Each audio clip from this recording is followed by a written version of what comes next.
le plus gros impact sur les décotes, c'est les taux et la décorrélation entre l'expertise et la valeur réelle. Pendant le Covid, il y avait certains centres commerciaux. Alors, c'est pas forcément que dans la SCPI, il y a aussi cette pratique-là dans certaines foncières. T'avais certains centres commerciaux qui étaient vides, volontairement vides. Pourquoi? Parce que si l'expert il vient, il fait son expertise, il va mettre un loyer sur les loyers de boutique par exemple.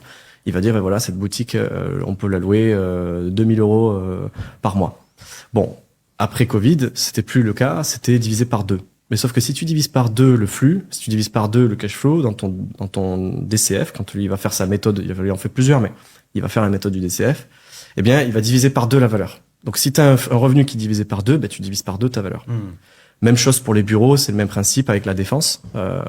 Et donc, ben, tu te retrouves dans une situation où tu préfères, en tant qu'asset, pas louer pour garder une valeur fictive dans ton tableau et pas baisser ta valeur. Tu comprends? Donc, voilà. Après, je dis pas que tout le monde le fait, etc. Mais c'est vrai que c'était une pratique de marché assez courante.